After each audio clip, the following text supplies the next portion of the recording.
Job 25. Then Bildad the Shuhite answered and said, Dominion and fear are with God. He makes peace in his high heaven. Is there any number to his armies? Upon whom does his light not arise? How then can man be in the right before God? How can he who was born of woman be pure? Behold, even the moon is not bright, and the stars are not pure in his eyes. How much less man who is a maggot, and the Son of Man who is a worm? Job 26. Then Job answered and said, How you have helped him who has no power! How you have saved the arm that has no strength! How you have counseled him who has no wisdom, and plentifully declared sound knowledge! With whose help have you uttered words, and with whose breath has come out from you? The dead tremble under the waters and their inhabitants. Sheol is naked before God, and Abaddon has no covering.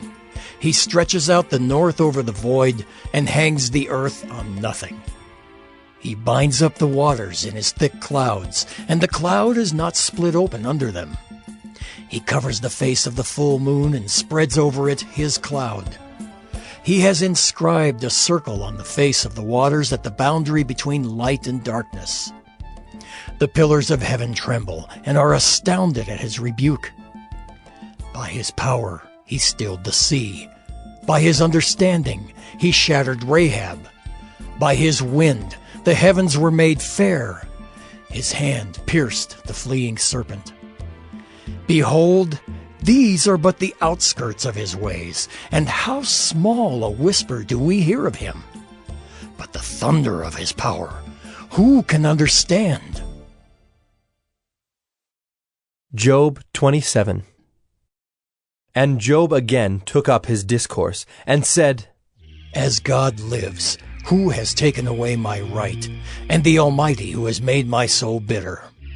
As long as my breath is in me, and the Spirit of God is in my nostrils, my lips will not speak falsehood, and my tongue will not utter deceit. Far be it from me to say that you are right. Till I die, I will not put away my integrity from me. I hold fast my righteousness, and will not let it go. My heart does not reproach me for any of my days.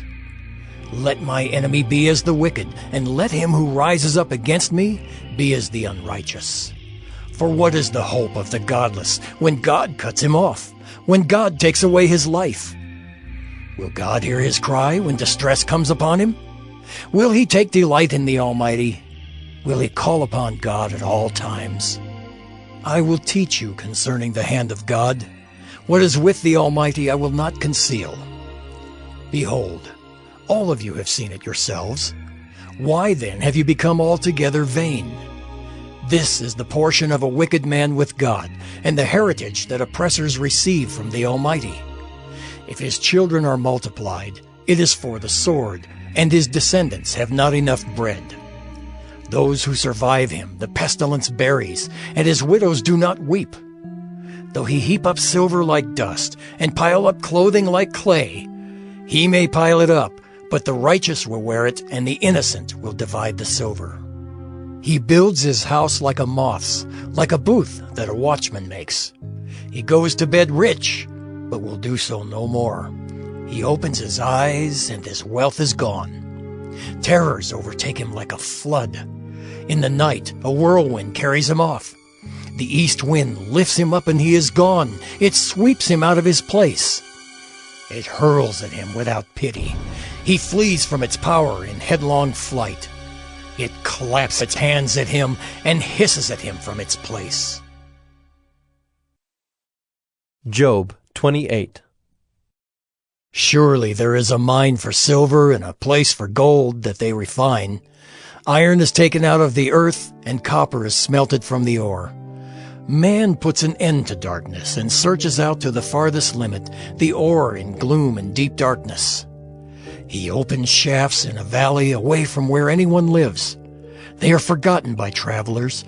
They hang in the air, far away from mankind. They swing to and fro. As for the earth, out of it comes bread, but underneath it is turned up as by fire. Its stones are the place of sapphires, and it has dust of gold. That path no bird of prey knows, and the falcon's eye has not seen it. The proud beasts have not trodden it, the lion has not passed over it. Man puts his hand to the flinty rock and overturns mountains by the roots. He cuts out channels in the rocks, and his eye sees every precious thing. He dams up the streams so that they do not trickle, and the thing that is hidden he brings out to light. But where shall wisdom be found, and where is the place of understanding? Man does not know its worth, and it is not found in the land of the living. The deep says, "It is not in me," and the sea says, "It is not with me." It cannot be bought for gold, and silver cannot be weighed as its price. It cannot be valued in the gold of Ophir, in precious onyx or sapphire. Gold and glass cannot equal it, nor can it be exchanged for jewels of fine gold. No mention shall be made of coral or of crystal. The price of wisdom is above pearls. The topaz of Ethiopia cannot equal it, nor can it be valued in pure gold. From where then does wisdom come? And where is the place of understanding? It is hidden from the eyes of all living, and concealed from the birds of the air. Abaddon and Death say, "We have heard a rumor of it with our ears." God understands the way to it, and he knows its place. For he looks to the ends of the earth and sees everything under the heavens. When he gave to the wind its weight and apportioned the waters by measure, when he made a decree for the rain and a way for the lightning of the thunder, then he saw it and declared it. He established it and searched it out. And he said to man, "Behold, the fear of the Lord, that is wisdom, and to turn away from evil is understanding." Job 29. And Job again took up his discourse, and said, "Oh, that I were as in the months of old, as in the days when God watched over me, when his lamp shone upon my head, and by his light I walked through darkness as I was in my prime, when the friendship of God was upon my tent, when the Almighty was yet with me, when my children were all around me, when my steps were washed with butter, and the rock poured out for me streams of oil. When I went out to the gate of the city, when I prepared my seat in the square, the young men saw me and withdrew, and the aged rose and stood. The princes refrained from talking and laid their hand on their mouth. The voice of the nobles was hushed, and their tongues stuck to the roof of their mouth. When the ear heard, it called me blessed, and when the eye saw, it approved, because I delivered the poor who cried for help, and the fatherless who had none to help him. The blessing of him who was about to perish came upon me, and I caused the widow's heart to sing for joy. I put on righteousness, and it clothed me. My justice was like a robe and a turban. I was eyes to the blind and feet to the lame. I was a father to the needy, and I searched out the cause of him whom I did not know. I broke the fangs of the unrighteous, and made him drop his prey from his teeth. Then I thought, I shall die in my nest, and I shall multiply my days as the sand. My roots spread out to the waters, with the dew all night on my branches, my glory fresh with me, and my bow ever new in my hand. Men listened to me and waited and kept silence for my counsel. After I spoke, they did not speak again, and my word dropped upon them. They waited for me as for the rain, and they opened their mouths as for the spring rain. I smiled on them when they had no confidence, and the light of my face they did not cast down. I chose their way and sat as chief, and I lived like a king among his troops, like one who comforts mourners. Job 30. But now they laugh at me, men who are younger than I, whose fathers I would have disdained to set with the dogs of my flock. What could I gain from the strength of their hands, men whose vigor is gone? Through want and hard hunger, they gnaw the dry ground by night in waste and desolation. They pick saltwort and the leaves of bushes and the roots of the broom tree for their food. They are driven out from human company. They shout after them as after a thief. In the gullies of the torrents they must dwell, in holes of the earth and of the rocks. Among the bushes they bray, under the nettles they huddle together. A senseless, a nameless brood, they have been whipped out of the land. And now I have become their song. I am a byword to them. They abhor me. They keep aloof from me. They do not hesitate to spit at the sight of me. Because God has loosed my cord and humbled me, they have cast off restraint in my presence. On my right hand the rabble rise. They push away my feet. They cast up against me their ways of destruction. They break up my path. They promote my calamity. They need no one to help them. As through a wide breach they come. Amid the crash they roll on. Terrors are turned upon me. My honor is pursued as by the wind, and my prosperity has passed away like a cloud. And now my soul is poured out within me. Days of affliction have taken hold of me. The night racks my bones, and the pain that gnaws me takes no rest. With great force my garment is disfigured. It binds me about like the collar of my tunic. God has cast me into the mire, and I have become like dust and ashes. I cry to you for help, and you do not answer me. I stand, and you only look at me. You have turned cruel to me. With the might of your hand you persecute me. You lift me up on the wind. You make me ride on it, and you toss me about in the roar of the storm. For I know that you will bring me to death and to the house appointed for all living. Yet does not one in a heap of ruins stretch out his hand and in his disaster cry for help?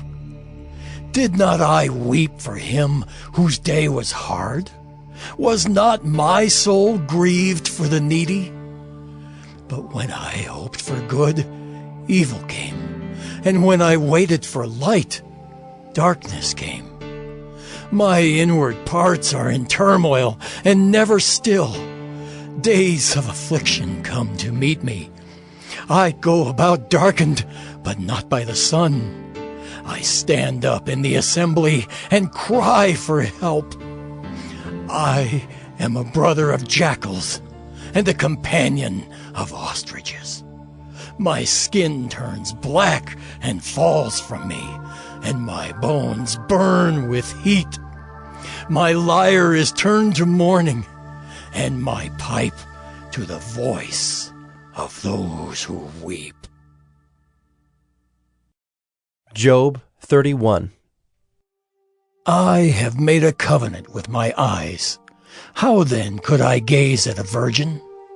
What would be my portion from God above and my heritage from the Almighty on high? Is not calamity for the unrighteous and disaster for the workers of iniquity? Does not he see my ways and number all my steps? If I have walked with falsehood and my foot has hastened to deceit, let me be weighed in a just balance, and let God know my integrity.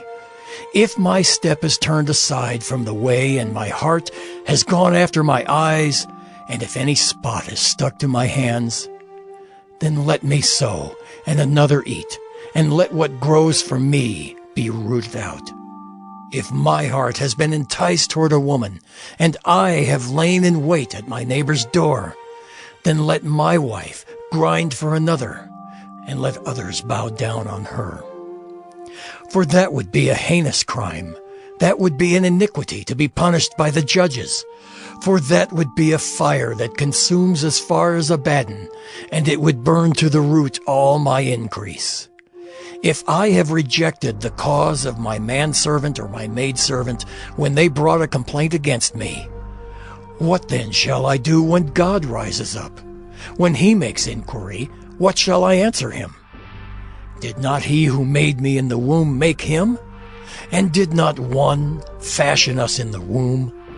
If I have withheld anything that the poor desired, or have caused the eyes of the widow to fail, or have eaten my morsel alone, and the fatherless has not eaten of it, for from my youth the fatherless grew up with me as with a father, and from my mother's womb I guided the widow. If I have seen anyone perish for lack of clothing, or the needy without covering, if his body has not blessed me, and if he was not warmed with the fleece of my sheep, if I have raised my hand against the fatherless because I saw my help in the gate, then let my shoulder blade fall from my shoulder, and let my arm be broken from its socket. For I was in terror of calamity from God, and I could not have faced his majesty. If I have made gold my trust, or called fine gold my confidence, if I have rejoiced because my wealth was abundant, or because my hand had found much, if I have looked at the sun when it shone, or the moon moving in splendor, and my heart has been secretly enticed, and my mouth has kissed my hand, this also would be an iniquity to be punished by the judges, for I would have been false to God above. If I have rejoiced at the ruin of him who hated me, or exulted when evil overtook him, I have not let my mouth sin by asking for his life with a curse. If the men of my tent have not said, "Who is there that has not been filled with his meat?" The sojourner has not lodged in the street. I have opened my doors to the traveler. If I have concealed my transgressions as others do, by hiding my iniquity in my bosom, because I stood in great fear of the multitude, and the contempt of families terrified me, so that I kept silence and did not go out of doors. Oh, that I had one to hear me. Here is my signature. Let the Almighty answer me. Oh, that I had the indictment written by my adversary. Surely I would carry it on my shoulder. I would bind it on me as a crown. I would give him an account of all my steps. Like a prince I would approach him. If my land has cried out against me, and its furrows have wept together, if I have eaten its yield without payment, and made its owners breathe their last, let thorns grow instead of wheat, and foul weeds instead of barley. The words of Job are ended.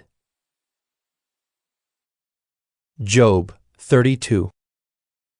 So these three men ceased to answer Job, because he was righteous in his own eyes. Then Elihu the son of Barachel the Buzite, of the family of Ram, burned with anger. He burned with anger at Job, because he justified himself rather than God. He burned with anger also at Job's three friends, because they had found no answer, although they had declared Job to be in the wrong. Now Elihu had waited to speak to Job, because they were older than he. And when Elihu saw that there was no answer in the mouth of these three men, he burned with anger. And Elihu the son of Barachel the Buzite answered and said, I am young in years, and you are aged. Therefore I was timid and afraid to declare my opinion to you. I said, Let days speak, and many years teach wisdom. But it is the spirit in man, the breath of the Almighty, that makes him understand. It is not the old who are wise, nor the aged who understand what is right. Therefore I say, Listen to me. Let me also declare my opinion. Behold, I waited for your words. I listened for your wise sayings while you searched out what to say. I gave you my attention. And behold, there was none among you who refuted Job or who answered his words. Beware lest you say, we have found wisdom. God may vanquish him, not a man. He has not directed his words against me, and I will not answer him with your speeches. They are dismayed. They answer no more. They have not a word to say. And shall I wait, because they do not speak? Because they stand there and answer no more?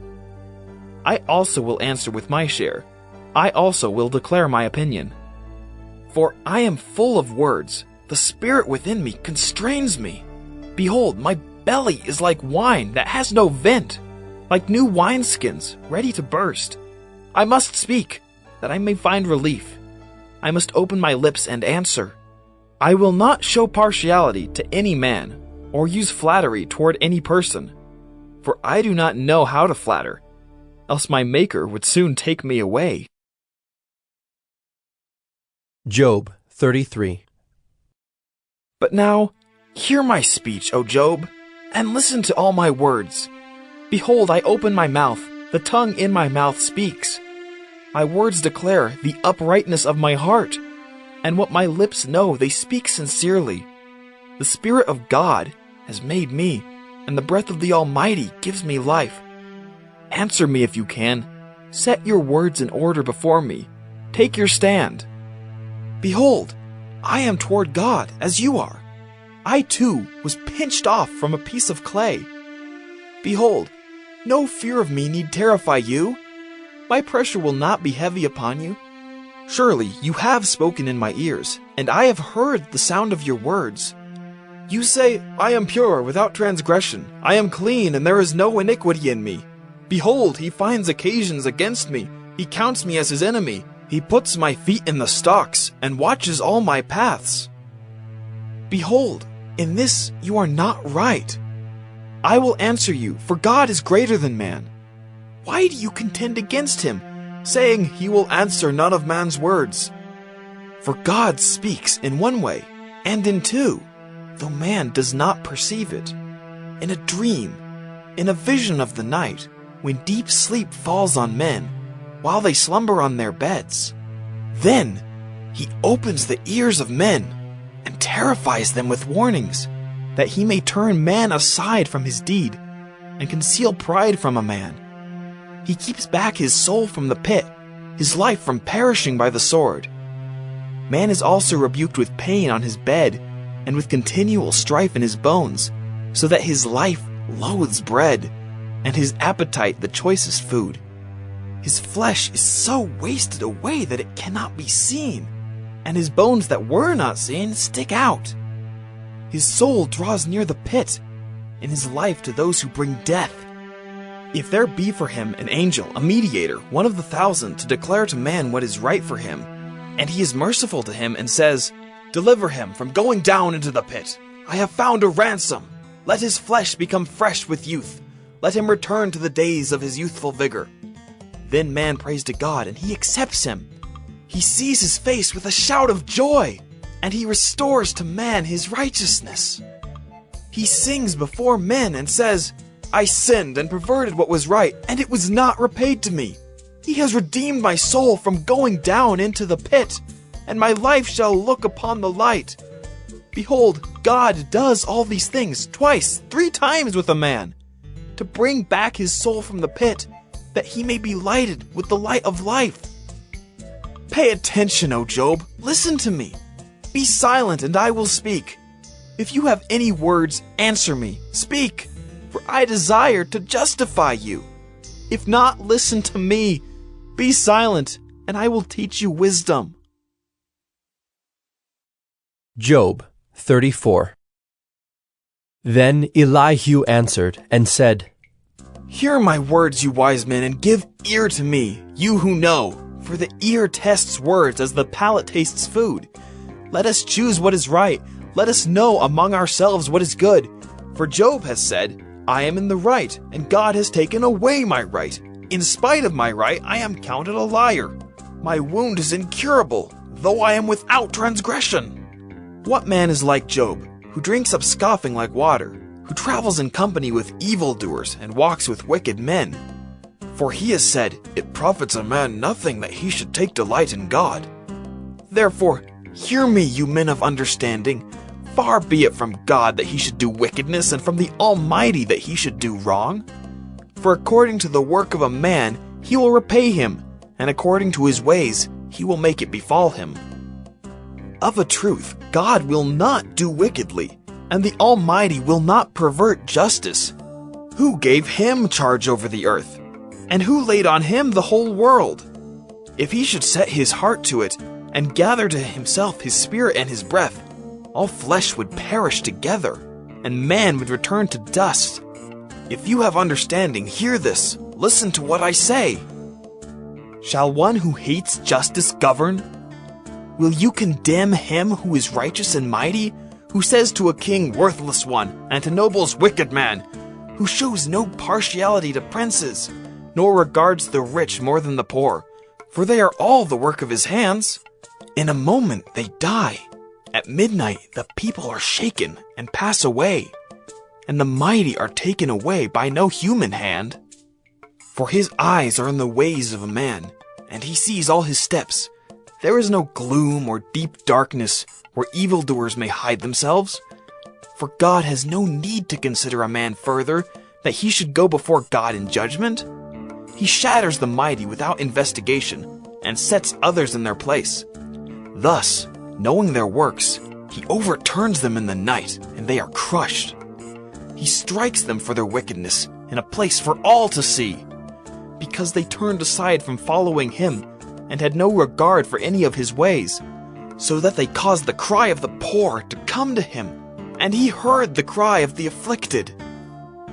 When he is quiet, who can condemn? When he hides his face, who can behold him? Whether it be a nation or a man, that a godless man should not reign, that he should not ensnare the people. For has anyone said to God, "I have borne punishment, I will not offend any more. Teach me what I do not see. If I have done iniquity, I will do it no more." Will he then make repayment to suit you, because you reject it? For you must choose, and not I. Therefore declare what you know.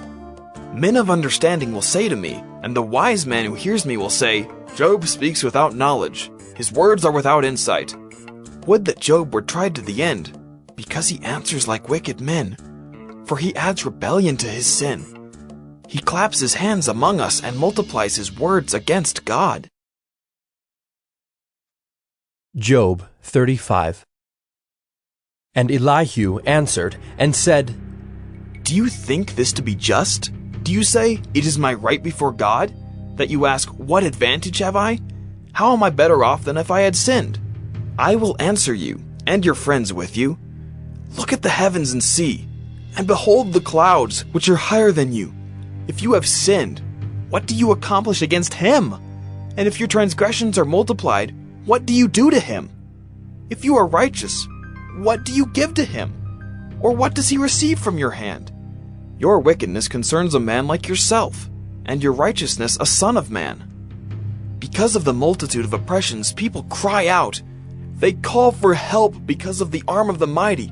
But none says, "Where is God, my Maker, who gives songs in the night, who teaches us more than the beasts of the earth, and makes us wiser than the birds of the heavens?"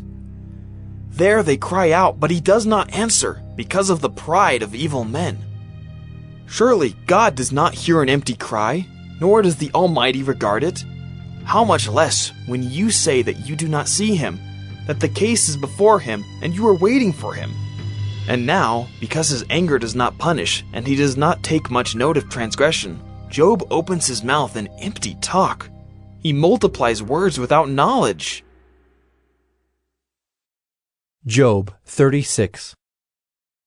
And Elihu continued and said, Bear with me a little, and I will show you, for I have yet something to say on God's behalf. I will get my knowledge from afar, and ascribe righteousness to my Maker. For truly, my words are not false. One who is perfect in knowledge is with you. Behold, God is mighty, and does not despise any. He is mighty in strength of understanding. He does not keep the wicked alive, but gives the afflicted their right. He does not withdraw his eyes from the righteous, but with kings on the throne, he sets them forever, and they are exalted. And if they are bound in chains and caught in the cords of affliction, then he declares to them their work and their transgressions, that they are behaving arrogantly. He opens their ears to instruction and commands that they return from iniquity. If they listen and serve him, they complete their days in prosperity and their years in pleasantness. But if they do not listen, they perish by the sword and die without knowledge. The godless in heart cherish anger. They do not cry for help when he binds them. They die in youth, and their life ends among the cult prostitutes. He delivers the afflicted by their affliction and opens their ear by adversity. He also allured you out of distress into a broad place where there was no cramping, and what was set on your table was full of fatness. But you are full of the judgment on the wicked. Judgment and justice seize you. Beware, lest wrath entice you into scoffing, and let not the greatness of the ransom turn you aside. Will your cry for help avail to keep you from distress, or all the force of your strength? Do not long for the night when peoples vanish in their place. Take care, do not turn to iniquity, for this you have chosen rather than affliction. Behold, God is exalted in his power. Who is a teacher like him? Who has prescribed for him his way? Or who can say, you have done wrong? Remember to extol his work of which men have sung. All mankind has looked on it. Man beholds it from afar. Behold, God is great, and we know him not. The number of his years is unsearchable. For he draws up the drops of water. They distill his mist in rain, which the skies pour down and drop on mankind abundantly. Can anyone understand the spreading of the clouds, the thunderings of his pavilion? Behold, he scatters his lightning about him, and covers the roots of the sea. For by these he judges peoples, he gives food in abundance. He covers his hands with the lightning, and commands it to strike the mark. Its crashing declares his presence. The cattle also declare that he rises. Job 37. At this also my heart trembles and leaps out of its place. Keep listening to the thunder of his voice and the rumbling that comes from his mouth. Under the whole heaven he lets it go, and his lightning to the corners of the earth. After it, his voice roars. He thunders with his majestic voice, and he does not restrain the lightnings when his voice is heard. God thunders wondrously with his voice. He does great things that we cannot comprehend. For to the snow he says, fall on the earth. Likewise to the downpour, his mighty downpour. He seals up the hand of every man, that all men whom he made may know it. Then the beasts go into their lairs, and remain in their dens. From its chamber comes the whirlwind, and cold from the scattering winds. By the breath of God, ice is given, and the broad waters are frozen fast. He loads the thick cloud with moisture. The clouds scatter his lightning.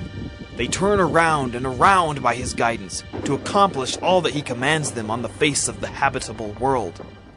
Whether for correction, or for his land, or for love, he causes it to happen. Hear this, O Job. Stop and consider the wondrous works of God. Do you know how God lays his command upon them, and causes the lightning of his cloud to shine?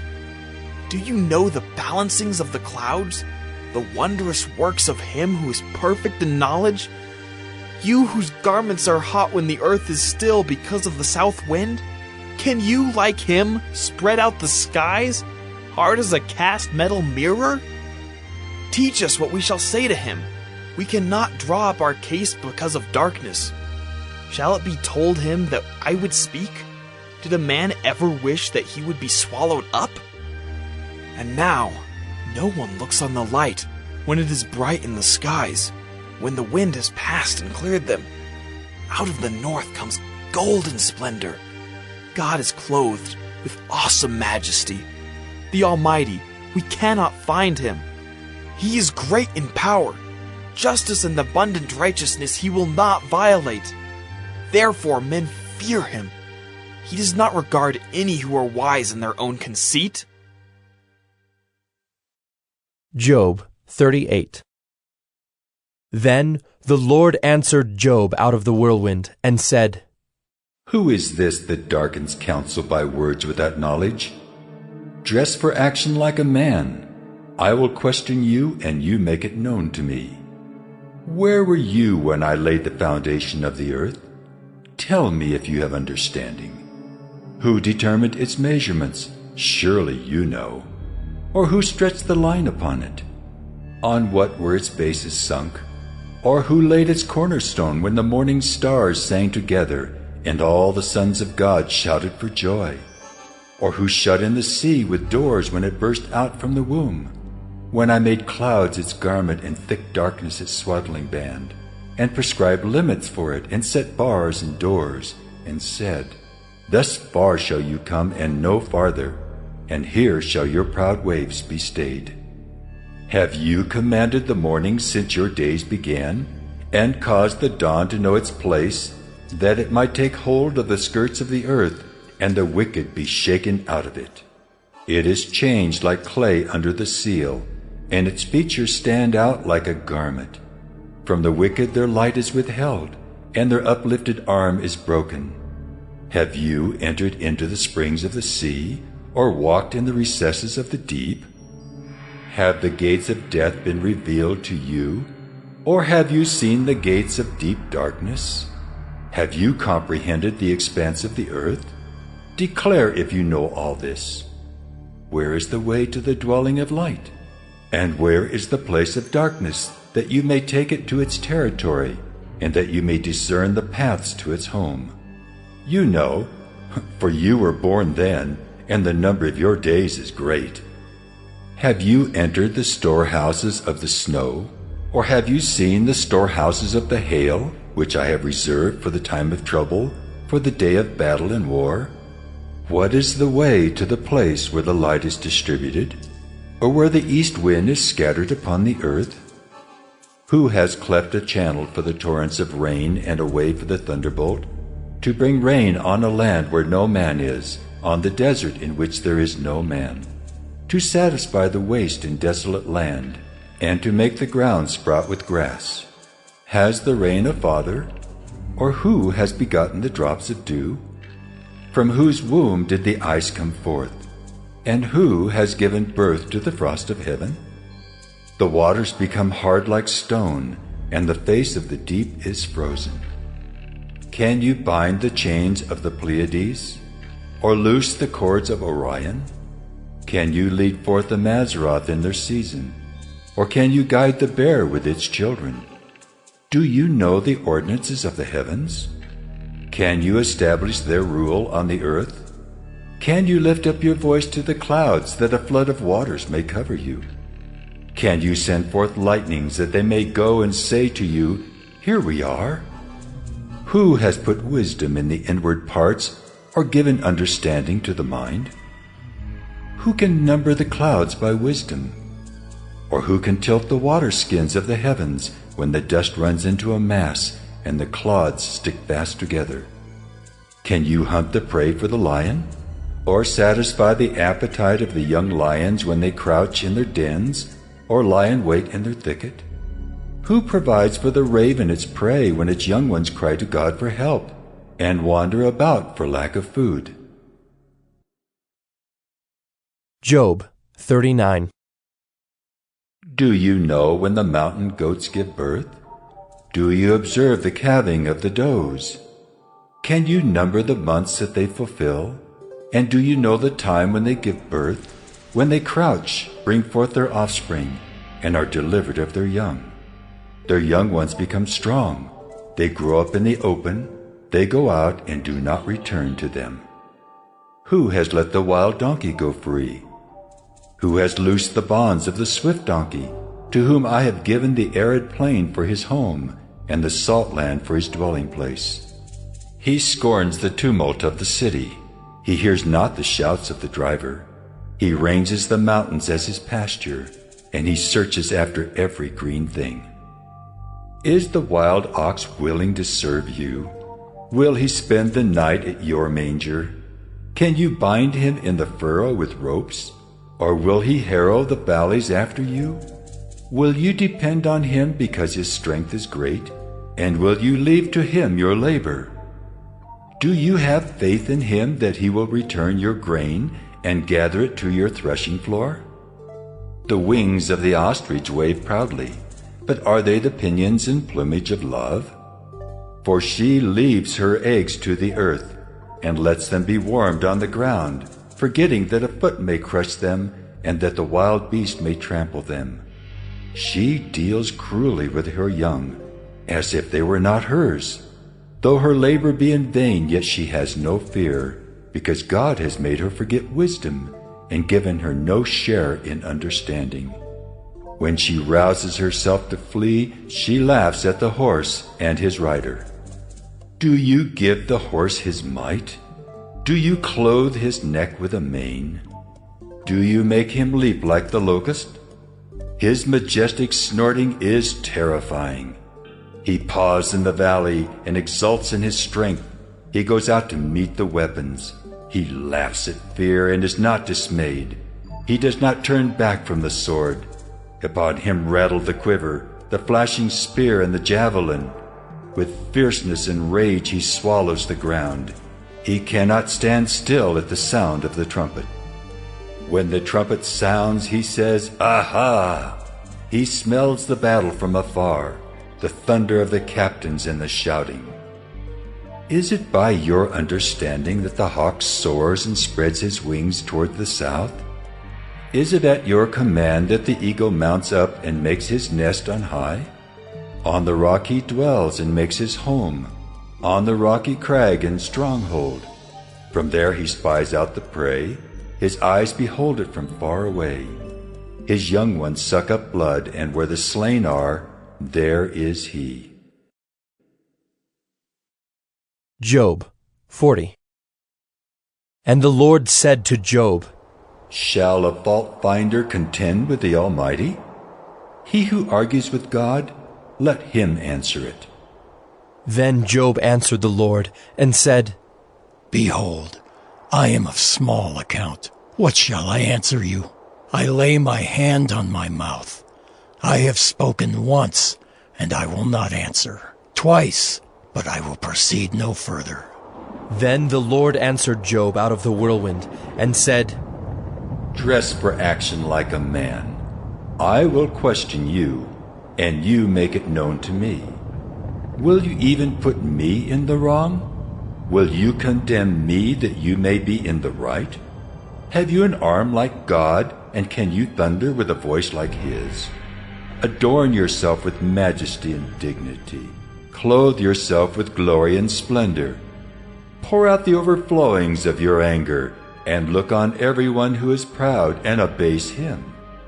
Look on everyone who is proud, and bring him low, and tread down the wicked where they stand. Hide them all in the dust together, bind their faces in the world below. Then will I also acknowledge to you that your own right hand can save you. Behold Behemoth, which I made as I made you. He eats grass like an ox. Behold his strength in his loins, and his power in the muscles of his belly. He makes his tail stiff like a cedar. The sinews of his thighs are knit together. His bones are tubes of bronze, his limbs like bars of iron. He is the first of the works of God. Let him who made him bring near his sword. For the mountains yield food for him, where all the wild beasts play. Under the lotus plants he lies, in the shelter of the reeds and in the marsh. For his shade, the lotus trees cover him. The willows of the brooks surround him. Behold, if the river is turbulent, he is not frightened. He is confident though Jordan rushes against his mouth. Can one take him by his eyes, or pierce his nose with a snare? Job 41. Can you draw out Leviathan with a fishhook, or press down his tongue with a cord? Can you put a rope in his nose, or pierce his jaw with a hook? Will he make many pleas to you? Will he speak to you soft words? Will he make a covenant with you to take him for your servant forever? Will you play with him as with a bird? Or will you put him on a leash for your girls? Will traders bargain over him? Will they divide him up among the merchants? Can you fill his skin with harpoons, or his head with fishing spears? Lay your hands on him. Remember the battle. You will not do it again. Behold, the hope of a man is false. He is laid low even at the sight of him. No one is so fierce that he dares to stir him up. Who then is he who can stand before me? Who has first given to me that I should repay him? Whatever is under the whole heaven is mine. I will not keep silence concerning his limbs, or his mighty strength, or his goodly frame. Who can strip off his outer garment? Who would come near him with a bridle? Who can open the doors of his face? Around his teeth is terror. His back is made of rows of shields, shut up closely as with a seal. One is so near to another that no air can come between them. They are joined one to another. They clasp each other and cannot be separated. His sneezings flash forth light, and his eyes are like the eyelids of the dawn. Out of his mouth go flaming torches, sparks of fire leap forth. Out of his nostrils comes forth smoke, as from a boiling pot and burning rushes. His breath kindles coals, and a flame comes forth from his mouth. In his neck abides strength, and terror dances before him. The folds of his flesh stick together, firmly cast on him and immovable. His heart is hard as a stone, hard as the lower millstone. When he raises himself up, the mighty are afraid. At the crashing they are beside themselves. Though the sword reaches him, it does not avail, nor the spear, the dart, or the javelin. He counts iron as straw and bronze as rotten wood. The arrow cannot make him flee. For him slingstones are turned to stubble. Clubs are counted as stubble. He laughs at the rattle of javelins. His underparts are like sharp potsherds. He spreads himself like a threshing sledge on the mire. He makes the deep boil like a pot. He makes the sea like a pot of ointment. Behind him he leaves a shining wake. One would think the deep to be white-haired. On earth there is not his like, a creature without fear. He sees everything that is high. He is king over all the sons of pride. Job 42. Then Job answered the Lord and said, I know that you can do all things, and that no purpose of yours can be thwarted. Who is this that hides counsel without knowledge? Therefore I have uttered what I did not understand, things too wonderful for me, which I did not know. Hear, and I will speak. I will question you, and you make it known to me. I had heard of you by the hearing of the ear, but now my eye sees you. Therefore I despise myself, and repent in dust and ashes. After the Lord had spoken these words to Job, the Lord said to Eliphaz the Temanite, My anger burns against you and against your two friends, for you have not spoken of me what is right as my servant Job has. Now therefore take 7 bulls and 7 rams, and go to my servant Job, and offer up a burnt offering for yourselves. And my servant Job shall pray for you, for I will accept his prayer not to deal with you according to your folly. For you have not spoken of me what is right, as my servant Job has.